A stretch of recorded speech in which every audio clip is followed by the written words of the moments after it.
வணக்கம். எல்லாருக்குமான பயணம் அப்படின்ட்டு ஒரு பெரிய அனுபவங்க அது பயணம் சொல்லுவாங்க அந்த காலத்தில மதுரைக்கு வழி வாயில அப்படின்னுவாங்க அது காரணம் என்ன, இன்றைக்கி நம்ம கூகுள் மேப்பு பார்த்து போயிடுறோம் எந்த ரூட் அப்படின்னு. சில சமயத்தில இந்த கேரளா மாரி ஏரியாங்களில் ஏரியில ஆற்றுலாம் எடுத்துன்னு போய் விட்டுருது இந்த மேப் எடுத்துன்னு போய். அதை தாண்டி கேட்டுன்னு போகிறதுன்னு ஒன்று இருக்கு இல்லையா, அது இன்றைக்கும் இருக்குது. இன்றைக்கி என்னெல்லாம் கூட கூகுள் மேப் பார்த்துலாம் போக முடியாது. ஒரு இடத்துல நின்று கேட்பேன் நான். கேட்டால் கரெக்டாக அக்யூரேட்டாக கூகுள் மேப்போட இன்னும் ஷார்ப்பாலாம் இன்னும் சில ஊர்கள்லாம் பார்த்திங்கன்னா கையோடு கூட்டு போய் அந்த இடத்துல நிறுத்திடுவாங்க. நிறுத்தி உள்ளே போய் கதவை தட்டி உங்களை தேடி ஒருத்தர் வந்திருக்காரு பாருங்கள் அப்படின்ற அளவுக்கு கூட்டு போயிடுவாங்க.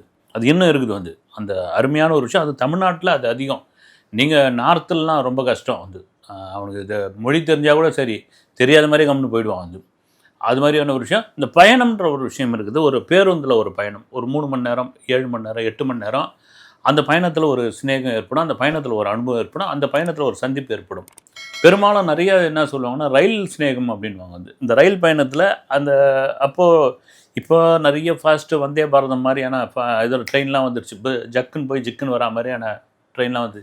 அப்போல்லாம் பார்த்திங்கன்னா ரொம்ப நேரம் ட்ரெயின் போய் போகும். அப்போ என்ன பண்ண முடியும், ஒரு பஸ்ஸாக இருந்தால் ஏதாவது பார்க்கலாம், ஜன்னலில் ஒரு இடத்துல நிற்கும், பஸ் ஸ்டாண்டில் நிற்கும், ஒரு சின்ன ஊரில் நிற்கும், ஏதாவது இது பண்ணுவாங்க, மக்கள் ஏறுவாங்க வருவாங்க, ஒரு பொழுதுபோக்காக மாறிடும்.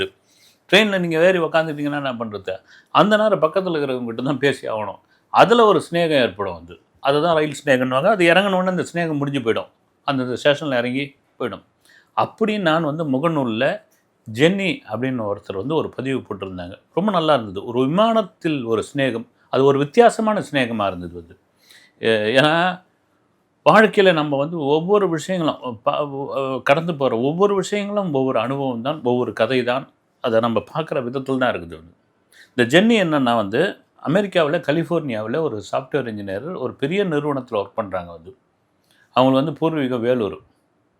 அவங்க வருடத்துக்கு ஒரு முறையோ 2 முறையோ வருவாங்க. தமிழ்நாட்டுக்கு வருவாங்க. அந்த வரத்தே அவங்களுக்கு பெரிய விஷயம். அந்த கம்பெனியில் அவ்வளோ சீக்கிரம் விடவும் மாட்டாங்க, லீவும் கொடுக்க மாட்டாங்க. எப்படியோ கேட்டு வந்துடுவாங்க. இந்த மாதிரி வந்தே ஆகணும் அப்படின்னு முடிவு பண்ணி அவங்க வரவங்க. அவங்களுடைய பதிவு தான் அது. அவங்க முகநூலில் போட்டிருக்கிற ஒரு பதிவு தான் அது.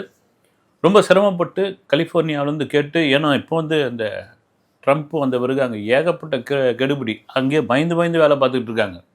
இந்த கொரோனா காலகட்டங்களில் கொத்தா பல நிறுவனங்கள்லேருந்து தூக்கி வெளியே போட்டாங்க இல்லைங்களா.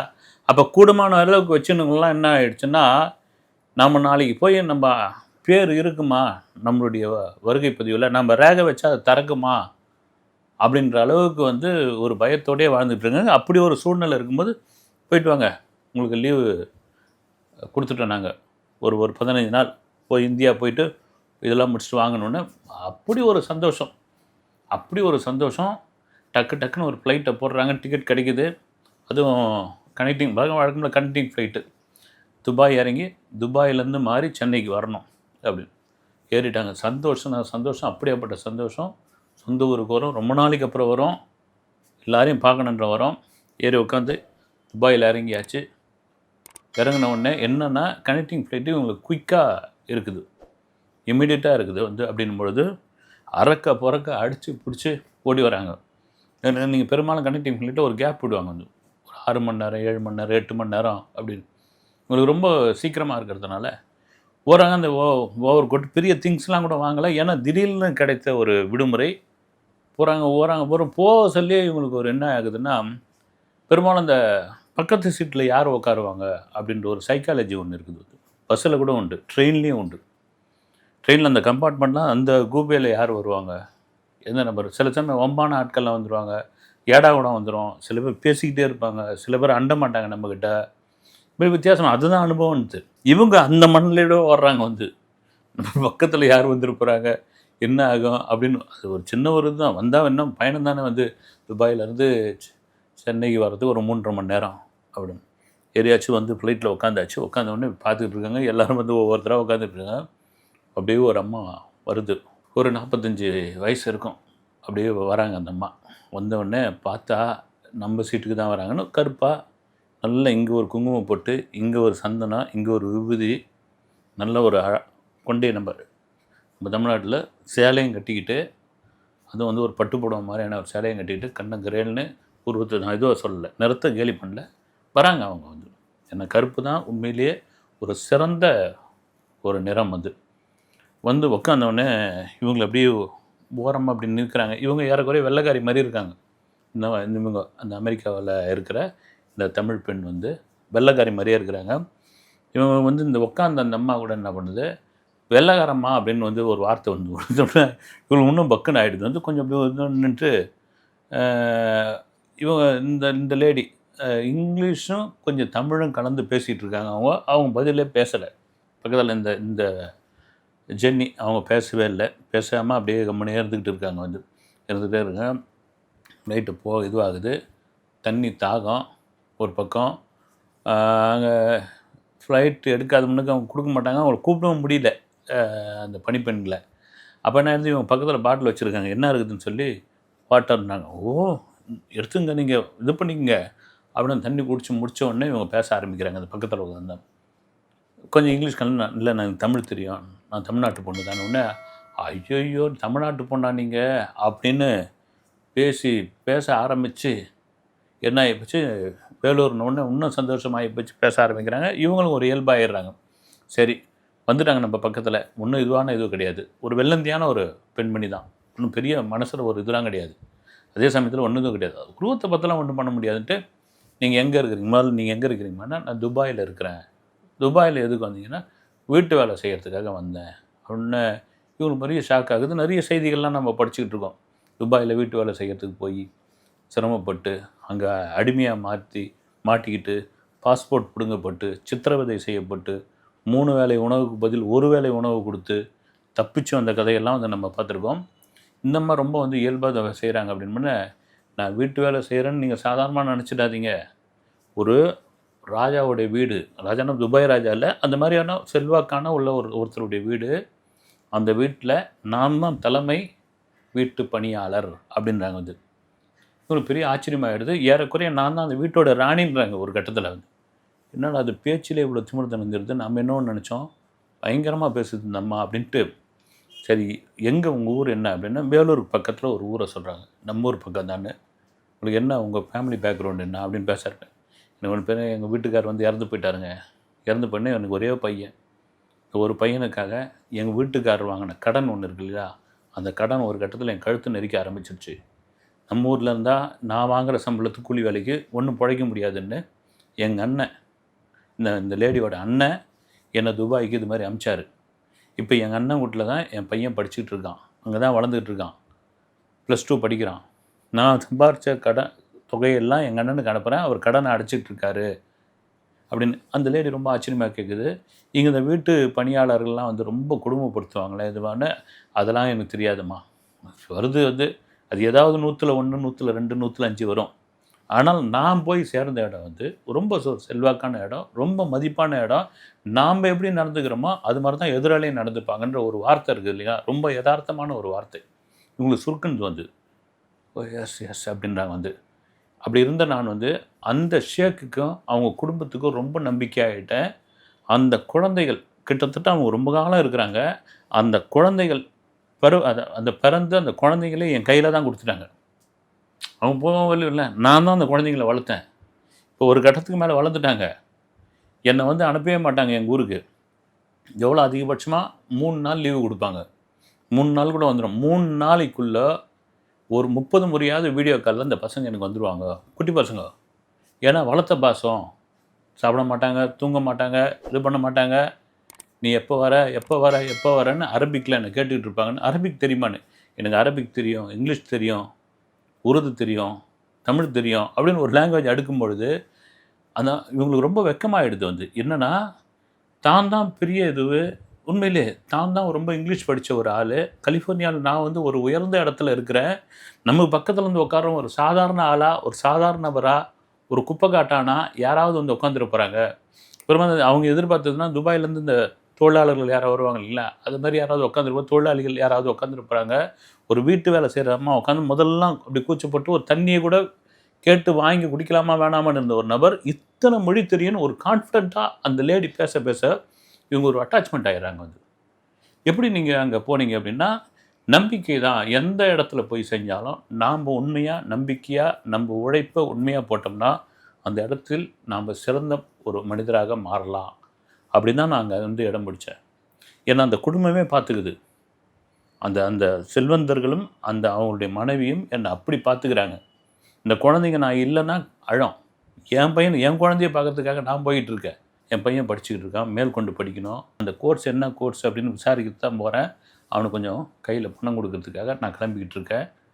இப்போ தான் போயிட்டுருக்கேன் அப்படின்னு சொல்லும்பொழுது, அந்த வீட்டில் நீங்கள் பெரிய எஜமானின்னு சொன்னீங்கல்ல, அது என்ன வந்து அப்படின்னு இந்த சொன்ன கர்வத்தோடு சொன்னப்போ, நான் வந்து ஒரு சாதாரண வீட்டை கூட்டி பெருக்கிற, அங்கே இருக்கிற பண்ட பாத்திரங்களை துலக்கிற, அந்த அங்கே இருக்கிற விலங்குலாம் அவங்க வீட்டிலே வளர்ப்பாங்கள்ல, அதுங்கெல்லாம் பார்த்துக்கிற ஒரு நபராக தான் நான் போனேன்.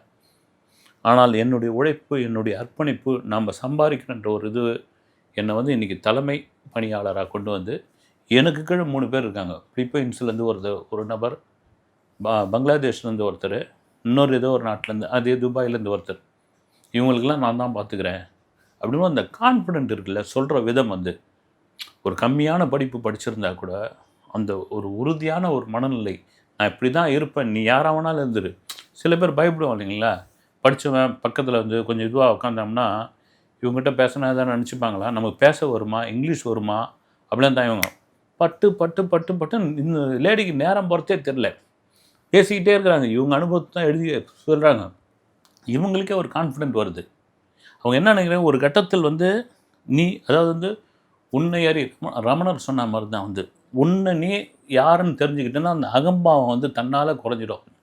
நம்மக்கிட்ட உன்னை வந்து நீ யார் அப்படின்னு, நீ யார், நம்ம யார், நம்ம சாதாரண ஒரு ஆள், அவ்வளோதான், சாதாரண மனிதன் தான், ஒன்றுமே கிடையாது. இங்கே பதவி ஏறும், பதவி இறங்கும், செல்வாக்கு அதிகமாகும், செல்வாக்கு கீழே இறங்கும், அவ்வளோதான். வந்து அதை அறிஞ்சிட்டாலே நீ போதும். வந்து நீ ஒரு சுபிட்சமான ஒரு கர்வம் இல்லாத ஒரு வாழ்க்கை வாழலாம். அந்த நேரம் தான் இந்த அமெரிக்க பெண்ணிற்கு ஜென்னிக்கு வந்து தெரிய வருது, நானும் ஒரு வேலைக்காரி தான். இந்த வேலைக்காரி, இந்த அம்மா வந்து ஒரு வீட்டில் ஒரு எஜமானிகிட்ட இருக்கிற ஒரு வேலைக்காரி, நான் ஒரு நிறுவனத்தில் இருக்கிற வேலைக்காரி. ரொம்ப அந்த அந்த இதுவே உடஞ்சி போதும். வந்து ரொம்ப அந்த இப்படி உட்காந்து அந்த அந்த ஜென்னி ரொம்ப பக்கத்தில் இருந்து உட்காந்து அவங்க கையை பிடிக்கிறாங்க. பக்கத்தில் இருக்கிற அந்த அம்மாவோட கையை பிடிச்ச உடனே சந்தோஷமாக அவங்க கையை வைக்கிறாங்க. வச்ச பிறகு தான் வந்து இந்த ஸ்பரிசம் அவங்க சொல்கிறாங்க வந்து அப்படி ஒரு நட்பு, அப்படி ஒரு அன்பு, அதில் தான் தெரிஞ்சுது. உருவம், அதை தாண்டிய ஒரு விஷயம் இதெல்லாம் கிடையாது. வந்து அந்த ஒரு 3.5 மணி நேரம் எப்படி அந்த ஃப்ளைட் வந்ததுன்னே எனக்கு தெரியல. அவ்வளோ பேச்சு நான் ஸ்டாப்பாக பேசிக்கிட்டே இருக்கிறாங்க.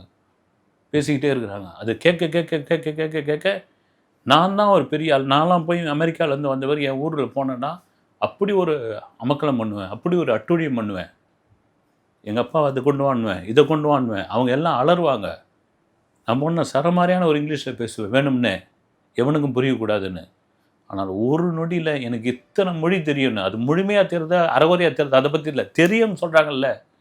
நான் அந்த எஜமானி நான் தான். அங்கே எனக்கு கீழே ஒரு பங்களாதேஷி வேலை பார்க்குறான், ஒரு பிலிப்பைன்ஸ்காரி வேலை பார்க்குறா, ஒரு துபாய்காரி வேலை பார்க்குறா, நான் தான் அங்கே அப்படின்னு சொல்கிற இடத்துல இருக்கிற கான்ஃபிடென்ட் இருக்குதுல்ல, மிகப்பெரிய கான்ஃபிடென்ட் அது. அப்படின்னு இறங்கி அந்த இறங்கின பிறகு எப்படி நீங்கள் போவீங்கன்னா, எனக்கு வண்டி இருக்கும், கார் இருக்கும், அந்த காரில் நான் கிளம்பினோன்னு இதற்கிடையில் இதே வேலூர் பக்கம் தான் எங்கள் ஊர், நான் ஒரு கார்டு தரேன், இந்த அட்ரஸ் வச்சுங்க, உங்கள் மகனுக்கு கம்ப்யூட்டர் சம்மந்தமான ஏதாவது படிப்பு இருந்தால் இங்கே வந்து தாராளமாக இது பண்ணலாம். என்னுடைய உறவினர் தான் அதை வச்சு நடத்துகிறாரு, என் பேர் சொன்னாலே போதும், ஃபீஸே வாங்க மாட்டாங்க அப்படின்னு சொல்லிவிட்டு கிளம்பிடுறாங்க. 2 பேருமே கிளம்பிடுறாங்க. இந்த ஜென்னி காரில் ஏறி அதே வேலூருக்கு புறப்படும் பொழுது ஒரு நிமிஷம் ஷாக் ஆகுது.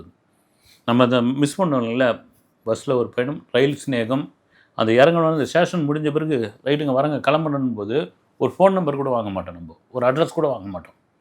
அப்படி ஒரு தாட் வருது, ஒரு ஃபோன் நம்பர் வாங்கலையே, ஒரு அட்ரஸ் வாங்கலையே, ஒரு எவ்வளோ பெரிய வந்து ஒரு இது. நான் அமெரிக்காவில் இவ்வளோ காலம் இருந்தது, இவ்வளோ விஷயங்கள், எவ்வளோ பொழுதுபோக்கெலாம் போயிருக்கிறேன். ஆனால் ஒரு துபாயிலிருந்து ஒரு சென்னை வரது அந்த 3.5 மணி நேரம் 3 மணி நேரம் அந்த அனுபவம் இருக்குல்ல, அந்த அவங்க பேசின ஒரு விதம் இருக்குல்ல, ஏதோ ஒரு சில பேர் தெரியும் இல்லைங்களா, ஏதோ விதத்தில் நமக்கு வந்து ஒருத்தர்கிட்ட கனெக்ட் ஆகிடும். அது என்னன்னே சொல்ல முடியாது, என்ன காரணம்னு இல்லை கண்டுபிடிக்க முடியாது. ஜென்னிக்கு பெரிய டிஸ்டர்பன்ஸாக இருக்குது, அது டிஸ்டர்பன்ஸாக இருக்குது. அவள் அந்த வேலூர் போய் சேர்ந்து இறங்கின உடனே குடும்பமே வந்து பயந்துட்டு காத்துக்கிட்டு இருக்கு. வந்து உங்களுக்கு தெரியும் இல்லைங்களா, சில ஒரு இதுவாக இருக்கிறவங்க அமெரிக்காவிலேருந்து வராங்க அப்படின் போது வெயிட் பண்ணிகிட்டு இருக்காங்க. ரொம்ப சர்வசாதாரணம் ஒடுங்கி போய் அந்த இதுக்கிட்ட அப்பா நல்லா இருக்கீங்களா, அம்மா நல்லா இருக்கிறீங்களா, அத்தை நல்லா இருக்கிறீங்களா, எப்படி இருக்கீங்கன்னு, இது நம்ம ஜெர்னி தானா அப்படின்னு எல்லாரும் என்னை ஆச்சரியமாக பார்த்தாங்க. அந்த ஆச்சரியத்தை ஒரு நொடியில் எனக்கு கொடுத்த ஒரு நபர் வந்து அந்த பெண்மணி தான். கடைசி வரைக்கும் அந்த ஃபோன் நம்பர் வாங்கலை. எப்படி நான் சர்ச் பண்ணி எடுக்கிறது, எப்படி இது பண்ணுறது, கூகுளில் போய் தேடுறேன். அந்த அளவுக்கு வந்து ஒரு ஒரு அந்நியம் ஒரு ஒரு அந்யோன்யம் ஆயிட்டேன் நான் வந்து அவங்க கூட. இனி ஒரு பயணத்தில் நான் வந்து அவங்கள சந்திப்பேனா அப்படின்னு தெரியல. ஆனால் இனி வந்து அந்த பயணங்கள் நிறைய இருக்குது. அதே கனெக்டிங் ஃப்ளைட்டில் அதே மாதிரி துபாயிலேருந்து வருவேன். என்றாவது ஒரு நாள் அந்த பெண்மணியை, பேர் கேட்காத அந்த பெண்மணியை, தன்னுடைய நெத்தியில் ஒரு குங்குமத்தையும், அதன் கீழ் ஒரு சந்தன பொட்டியும், ஒரு நல்ல முடிஞ்ச ஒரு கொண்டையும், ஒரு அழகான ஒரு பட்டுப்புடவையும் கட்டின அந்த டிஃபிகல்ட் ஒரு தமிழச்சியை நான் நிச்சயமாக சந்திப்பேன். சந்தித்த பிறகு தான் என்னுடைய பாரம் குறையும் அப்படின்னு எழுதியிருக்காங்க பாருங்கள். இதுதான் உண்மையான ஒரு அன்பு. இதுதான் ஒரு உண்மையான ஒரு பதிவு வந்து. ஏதோ உளவியல் ரீதியாக ஏதோ ஒரு இடத்துல நம்ம ஒருத்தர்கிட்ட டச் ஆகிட்டுரும். அதை தான் அந்த ஜென்னி பதிவு பண்ணியிருக்கிறார். அடுத்த வீடியோவில் சந்திக்கிறேன். நன்றி.